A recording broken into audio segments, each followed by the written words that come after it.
जय हिंद दोस्तों, स्वागत है आपका हमारे परिवार द स्टडी हेल्प में। कैसे हैं आप सब? उम्मीद करता हूँ आप सब एकदम शानदार होंगे, जानदार होंगे और अच्छे से अपनी पढ़ाई को बेहतरीन ढंग से कर रहे होंगे।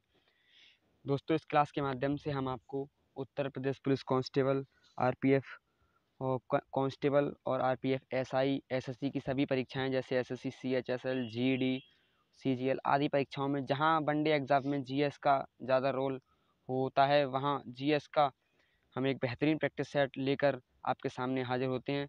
तो ये जीएस की क्लास 6 रहने वाली है। जीएस का प्रैक्टिस सेट 6 रहने वाला है ये आज का। तो चलिए दोस्तों, बिना कुछ देरी के क्लास स्टार्ट करते हैं और देखते हैं आज का पहला प्रश्न। दोस्तों, अगर हम पहले प्रश्न की बात करें तो पहला प्रश्न कहता है कि प्रायद्वीपीय भारत का सबसे दक्षिणतम बिंदु कौन सा है। सवाल को अच्छे से पढ़िए, अच्छे से समझिए सवाल को पहले। अगर आपको यहाँ दिया हुआ होता कि भारत का सबसे दक्षिणतम बिंदु, तो आपका इंदिरा पॉइंट इसका सही जवाब हो जाता, जो कि नहीं होता। इसका आंसर सही नहीं है। सवाल में दिया हुआ है कि प्रायद्वीपीय, इसको पहले ध्यान से पढ़ेंगे। प्रायद्वीपीय भारत का जो सबसे दक्षिणतम बिंदु है वो आपका केप केमोरिन है। जो प्रायद्वीपीय भारत का सबसे दक्षिणतम बिंदु है वो केमोरिन है। तो आपका ऑप्शन बी इस सवाल का सही जवाब हो जाएगा। बढ़ते हैं नेक्स्ट प्रश्न की ओर। आज का अगला प्रश्न, प्रश्न नंबर 2। दोस्तों, प्रश्न नंबर 2 आपके सामने है, अच्छे से पढ़िए, आंसर दीजिए। प्रश्न नंबर 2 कहता है, बांग्ला उत्सव मुख्य रूप से किस भारतीय राज्य में मनाया जाता है? बताइएगा। उम्मीद करता हूँ आपने आंसर दे दिया होगा। जिसे हम बांग्ला महोत्सव, जिसे हम 100 ड्रम महोत्सव भी कहा जाता है, मुख्य रूप से जो है वो मेघालय में मनाया जाता है। तो इसका ऑप्शन सी बिल्कुल सही जवाब हो जाएगा। बांग्ला उत्सव मुख्य रूप से मेघालय में बनाया जाता है। उम्मीद करता हूँ अच्छे से समझ में आया होगा, आपने आंसर भी किया होगा। बढ़ते हैं नेक्स्ट प्रश्न की ओर। आज का अगला प्रश्न, प्रश्न संख्या 3 आपके सामने है। प्रश्न संख्या 3 अच्छे से आंसर कीजिए और पढ़िएगा। दोस्तों, प्रश्न नंबर 3 कहता है आपका कि प्रारूप समिति में कुल कितने सदस्य थे? बताइएगा। मोस्ट इम्पॉर्टेंट प्रश्न है आपका, इसे मोस्ट की श्रेणी में रख लें। और अगर आपको पता हो तो अच्छी बात है, अगर नहीं पता हो तो इसका आंसर जो सही 7 हो जाएगा। प्रारूप समिति में 7 कुल सदस्य थे। अगर हम बात करें इसके अध्यक्ष की, तो इसके जो अध्यक्ष थे प्रारूप समिति के, जैसे हम ड्राफ्टिंग कमेटी या मसौदा समिति भी कहते हैं, तो इसके अध्यक्ष जो थे वो डॉक्टर B.R. अम्बेडकर जी थे। इसके जो अध्यक्ष थे वो डॉक्टर B.R. अम्बेडकर थे। और कुल इसमें 6 सदस्य और थे, तो 6 + 1 यानी कि कुल 7 सदस्य थे। तो आपका ऑप्शन डी इसका सही हो जाएगा। बढ़ते हैं नेक्स्ट प्रश्न की ओर। आज का अगला प्रश्न, प्रश्न संख्या 4 आपके सामने ये रहा। अच्छे से पढ़िएगा और आंसर कीजिएगा। दोस्तों, प्रश्न नंबर 7 कहता है, भारतीय पुरातत्व विभाग की स्थापना कब हुई? बताइएगा। भारतीय पुरातत्व विभाग, जो कि जो पुरातत्व स्थल हैं या पुरातात्विक जो आपके अवशेष प्राप्त होते हैं, जो पुरातात्विक स्थल हैं, उसकी जो खोज स्थापना हुई थी वो किस वर्ष हुई? 1865 या ये माफ़ कीजिएगा, एक ही हो गए हैं ऑप्शन आपके, इसे 66 मान लें आप। 1861 या 1961। तो इसके सही जवाब की अगर हम बात करें तो आपका 1861 बिल्कुल सही जवाब हो जाएगा। 1861 में भारतीय पुरातत्व विभाग की स्थापना हुई और इसके पहले जो अध्यक्ष थे वो थे आपके अलेक्जेंडर कनिंघम। इसके पहले अलेक्जेंडर कनिंघम थे। तो आपका ऑप्शन सी इसका सही जवाब हो जाएगा। बढ़ते हैं नेक्स्ट प्रश्न की ओर। अगला और 5वां प्रश्न। दोस्तों, प्रश्न नंबर 7 कहता है कि भारत का बिस्मार्क किसे कहा जाता है? बताइएगा। बहुत ही इंपॉर्टेंट प्रश्न है, आप मोस्ट की श्रेणी में से रखें। बताइएगा, जो भारत का बिस्मार्क है वो किसे कहा जाता है? पंडित जवाहरलाल नेहरू को, सरदार वल्लभ भाई पटेल को, सुभाष चंद्र बोस को या महात्मा गांधी को? माफ़ कीजिएगा, यहाँ पर पटेल लिख लीजिएगा, पटेल लिखना थोड़ा गलती हो गई है, माफ़ कीजिएगा। सही जवाब की बात करें तो आपका यही ऑप्शन बी, सरदार वल्लभ भाई पटेल को आपका भारत का बिस्मार्क कहा जाता है। तो आपका ऑप्शन नंबर बी इसका सही जवाब हो जाएगा। बढ़ते हैं नेक्स्ट प्रश्न की ओर। और आज का अगला प्रश्न, प्रश्न नंबर 6 आपके सामने आपकी स्क्रीन पर है। पढ़िएगा और आंसर कीजिएगा, ध्यान से पढ़िए ज़रा। चलिए दोस्त देखते हैं प्रश्न नंबर 6। फ्रेंड्स, प्रश्न संख्या 6 कहता है, भारतीय राष्ट्रगान जो कि सर्वप्रथम 1911 कलकत्ता अधिवेशन में गाया गया, इस अधिवेशन की अध्यक्षता किसने की थी? भारतीय राष्ट्रीय कांग्रेस, जिसकी स्थापना 28 दिसंबर 1885 को होती है, तो उसके जो 1911 का जो कलकत्ता अधिवेशन हुआ था, उसके अध्यक्ष कौन थे जिसमें पहली बार भारतीय राष्ट्रीय गान गाया गया था? तो हम बात करें अगर भारतीय राष्ट्रीय गान की 1911 कलकत्ता अधिवेशन की, तो पंडित बिशन नारायण धर इसका ऑप्शन सही हो जाएगा। आपका ऑप्शन डी इस सवाल का बिल्कुल सही जवाब हो जाएगा। बढ़ते हैं नेक्स्ट प्रश्न की ओर। आज का अगला प्रश्न, प्रश्न संख्या 7 आपके सामने ये रहा। आंसर कीजिएगा, अच्छे से पढ़िएगा और ध्यान से आंसर कीजिए। उम्मीद करता हूँ आपने आंसर कर दिया होगा। इजी प्रश्न है लेकिन आपके एग्जाम में आया हुआ प्रश्न है। मौर्यकालीन भारत के विवरण वाली इंडिका यानी कि इंडिका पुस्तक के लेखक का नाम पूछा है। इंडिका पुस्तक के लेखक कौन थे?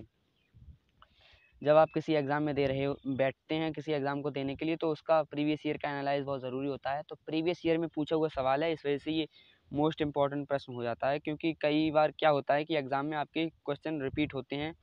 तो ये आपका रिपीट होने की रिपीटेड श्रेणी में भी रख सकते हैं इसको आप। मौर्यकालीन भारत के विवरण की जो पुस्तक है इंडिका, उसके लेखक का नाम पूछा है, तो आपका ऑप्शन ए मेगास्थनीज इसका सही जवाब हो जाएगा। मेगास्थनीज ने इंडिका नामक पुस्तक लिखी है। तो बढ़ते हैं नेक्स्ट प्रश्न की ओर। उम्मीद करता हूँ आपको अच्छे से समझ में आया होगा, आपने आंसर कर दिया होगा। दोस्तों प्रश्न संख्या 8 आपके सामने है, आंसर कीजिए। आज का अगला प्रश्न करंट अफेयर का प्रश्न है, ये आपका करंट अफेयर्स का प्रश्न है। हाल ही में 22 अप्रैल अंतर्राष्ट्रीय दिवस मनाया गया। बताइएगा कौन सा अंतर्राष्ट्रीय दिवस 22 अप्रैल को मनाया गया? कैंसर दिवस मनाया गया, या विश्व पृथ्वी दिवस, विश्व रक्तदान दिवस, या विश्व जनसंख्या दिवस? तो इसके सही उत्तर की अगर हम बात करें तो विश्व पृथ्वी दिवस इसका सही जवाब हो जाएगा। 22 अप्रैल को विश्व पृथ्वी दिवस मनाया गया आपका, तो आपका ऑप्शन बी इसका सही जवाब हो जाएगा। बढ़ते हैं नेक्स्ट प्रश्न की ओर। आज का अगला प्रश्न, प्रश्न संख्या 9 आपके सामने है, ये रहा। अच्छे से पढ़िएगा और आंसर कीजिएगा। राष्ट्रपति द्वारा प्रधानमंत्री की नियुक्ति का उल्लेख संविधान के किस अनुच्छेद में है? जो भारत के प्रधानमंत्री शपथ लेते हैं उसका उल्लेख संविधान के किस आर्टिकल या किस अनुच्छेद में है? आर्टिकल 71 या आर्टिकल 76, 75 या 70? तो अगर हम बात करें भारत के प्रधानमंत्री का उल्लेख जो है वो आर्टिकल 75 में है। तो आपका ऑप्शन नंबर सी इस प्रश्न का बिल्कुल सही जवाब हो जाएगा। बढ़ते हैं नेक्स्ट प्रश्न की ओर। आज का अगला और आज का 10वां सवाल। 10वां प्रश्न कहता है भारत के प्रथम राष्ट्रपति कौन से थे? बताइएगा।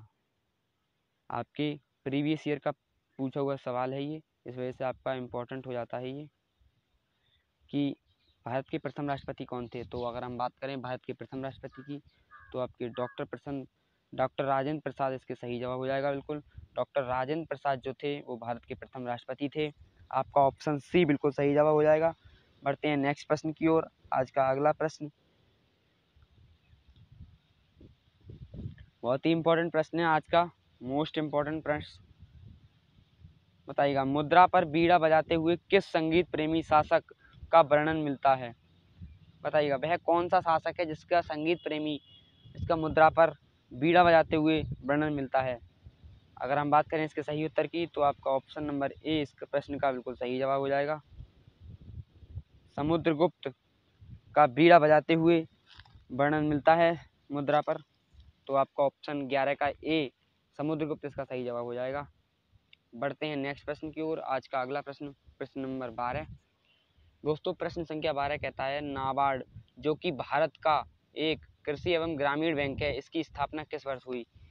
आपसे नाबार्ड बैंक की स्थापना वर्ष पूछा गया है, आंसर कीजिएगा। अगर हम बात करें नाबार्ड की, नाबार्ड एक कृषि बैंक है भारत का, और अगर हम बात करें इसकी स्थापना की, तो इसकी स्थापना होती है 12 जुलाई और 1982 को इसकी स्थापना हुई। तो आपका ऑप्शन नंबर डी इसका सही जवाब हो जाएगा। 12 जुलाई 1982 को नाबार्ड बैंक की स्थापना होती है। बढ़ते हैं नेक्स्ट प्रश्न की ओर। आज का अगला प्रश्न बहुत ही मोस्ट इम्पोर्टेंट प्रश्न आपका, यह आपका मोस्ट इम्पोर्टेंट प्रश्न है।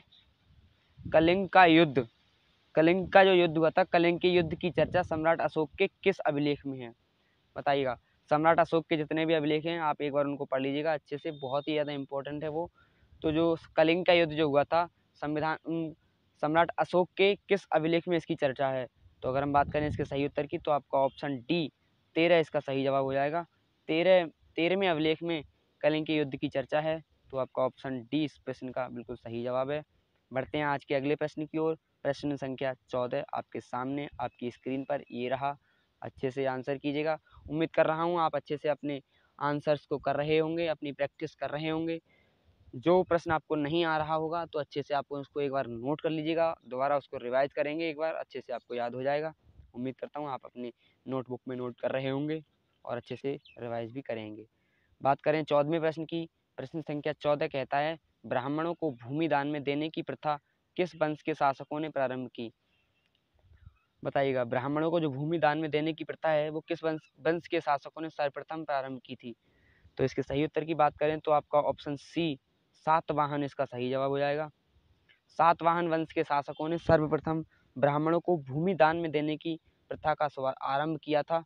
तो उम्मीद करता हूँ आपने अच्छे से आंसर दिया होगा। बढ़ते हैं नेक्स्ट प्रश्न की ओर। आज का अगला प्रश्न, प्रश्न नंबर 15 आपके सामने है।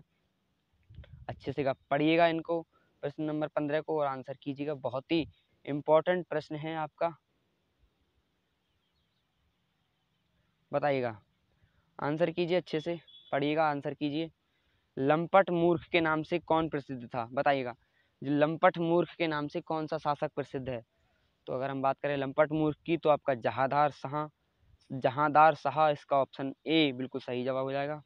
उम्मीद करता हूँ आपको अच्छे से समझ में आया होगा, और आपको अगर नहीं पता हो तो आप इसे नोट कर लें, इम्पोर्टेंट प्रश्न है, अच्छे से नोट कर लें एक बार। बढ़ते हैं नेक्स्ट प्रश्न की ओर। अगला प्रश्न, प्रश्न संख्या 16 आपके सामने। यूनेस्को की विश्व धरोहर स्थल की सूची में सिंधु सभ्यता का एकमात्र स्थल कौन सा है? बहुत ही मोस्ट इम्पॉर्टेंट प्रश्न, ये आज का सबसे ज़्यादा इम्पोर्टेंट प्रश्न है आपका। बताइएगा, आंसर कीजिएगा अच्छे से। उम्मीद करता हूँ आपने आंसर कर दिया होगा। अगर आपको नहीं पता हो तो मैं आपको बता दूं, धौलावीरा एकमात्र स्थल है जो कि सिंधु सभ्यता का यूनेस्को की विश्व धरोहर स्थल की सूची में है। और अगर मैं बात करूं इसकी, तो 2021 में से यूनेस्को की विश्व धरोहर स्थल में की सूची में शामिल किया गया था धौलावीरा को। तो आपका ऑप्शन सी इसका सही जवाब हो जाएगा। बढ़ते हैं नेक्स्ट प्रश्न की ओर। आज का अगला प्रश्न, प्रश्न संख्या 17 आपके सामने ये रहा। बताइएगा, अच्छे से पढ़िए और आंसर कीजिए। दोस्तों, प्रश्न 17 कहता है, सातवाहन काल में जिलों को क्या कहते थे? बताइएगा, सातवाहन वंश में जिलों को क्या कहा जाता था?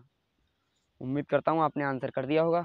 अगर इसके सही उत्तर की बात करूँ तो बी आहार इसका सही जवाब हो जाएगा। सातवाहन काल में जिलों को जो कहा जाता था वो आहार कहा जाता था। तो उम्मीद करता हूँ आपने अच्छे से आंसर कर दिया होगा। बढ़ते हैं नेक्स्ट प्रश्न की ओर। आज का अगला और 18वां प्रश्न आपके सामने ये रहा। ये आपके इतिहास का प्रश्न है, हिस्ट्री का बहुत ही ज़्यादा मोस्ट इम्पोर्टेंट प्रश्न है। प्रिंस ऑफ पिलग्रिम किसे कहा जाता है? प्रिंस ऑफ पिलग्रिम के नाम से किस विदेशी यात्री को प्रिंस ऑफ पिलग्रिम के नाम से जाना जाता है? सही उत्तर की अगर हम बात करें तो हिंसांग इसका सही जवाब हो जाएगा, option C. Prince of pilgrim के नाम से हिंसांग प्रसिद्ध है। तो अच्छे से इसे नोट कर लीजिएगा एक बार, और बाद में आपको रिवाइज भी करना है। ये नहीं है कि आप केवल नोट कर लें और ऐसे ही रख लें। नोट के साथ साथ आपको याद भी करना है और अच्छे से एग्ज़ाम में लिख करके भी आना है। अगर ऐसा सवाल बनता है तो बहुत ही ज़्यादा इम्पोर्टेंट बन जाएगा और आपको करके ही आना है। प्रश्न संख्या 19 आपके सामने। आज का अगला प्रश्न, पूर्व का स्कॉटलैंड के नाम से भारत का कौन सा शहर प्रसिद्ध है? पूर्व का स्कॉटलैंड के नाम से बताइएगा कौन सा शहर भारत का प्रसिद्ध है? अगर हम बात करें पूर्व के स्कॉटलैंड के बारे में, तो अगर इसका सही उत्तर की बात करें तो शिलोंग पूर्व का स्कॉटलैंड के नाम से प्रसिद्ध है। आपका ऑप्शन बी इसका सही जवाब हो जाएगा। अगर हम बात करें शिलोंग की, तो शिलोंग जो है वो मेघालय की राजधानी है। तो आपका ये भी एक प्रश्न आपका यहाँ से बन गया कि मेघालय की राजधानी क्या है? तो शिलोंग मेघालय की राजधानी है, और मेघालय को ही पूर्व का स्कॉटलैंड कहा जाता है। तो उम्मीद करता हूँ आपको अच्छे से समझ में आया होगा और आपने अच्छे से इसको किया भी होगा। बढ़ते हैं नेक्स्ट प्रश्न की ओर। आज का अगला और अंतिम प्रश्न ये रहा आपके सामने, प्रश्न नंबर 20। बताइएगा, प्रश्न नंबर 20 आपके साइंस से आ गया ये, कि समुद्र की गहराई मापने के लिए किस यंत्र का प्रयोग किया जाता है? ऐसा नहीं केवल आपको यहाँ पर हिस्ट्री या ज्योग्राफी से ही रिलेटेड क्वेश्चन कराए जाएंगे। यहाँ पर आपको सब सब्जेक्ट से आपको प्रश्न देखने को मिलेंगे। ये आपका साइंस का प्रश्न है और आपको कल के सेट में भी मैंने अब एक साइंस का प्रश्न लगाया था। इसको बढ़ाई भी देंगे समय के साथ। आपको इसमें 2 या 3, एक सेट में 2 से 3 प्रश्न आपको साइंस के देखने को मिलेंगे, 2 से 3। तो अभी बताइए कि समुद्र की गहराई मापने के लिए किस यंत्र का प्रयोग किया जाता है। सही उत्तर की बात करें तो फेदोमीटर इसका सही जवाब हो जाएगा। समुद्र की गहराई जो नापी जाती है वो फेदोमीटर से नापी जाती है, तो आपका ऑप्शन ए इसका सही जवाब हो जाएगा। तो उम्मीद करता हूँ आपको ये क्लास अच्छी लगी होगी, और अगर आपको अच्छी लगी हो तो अपने दोस्त के साथ इसे शेयर भी कर दें, जिससे कि उनकी भी कुछ मदद हो सके, आपके दोस्तों की।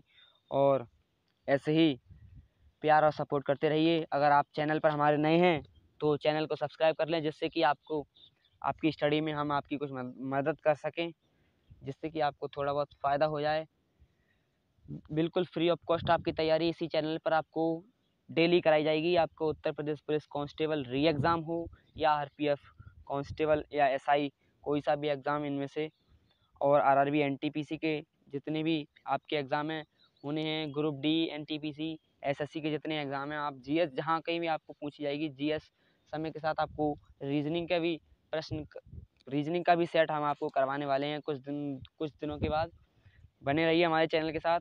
अंत में यही कहूँगा, आपका आज का स्कोर क्या रहा, 20 में से आपका स्कोर।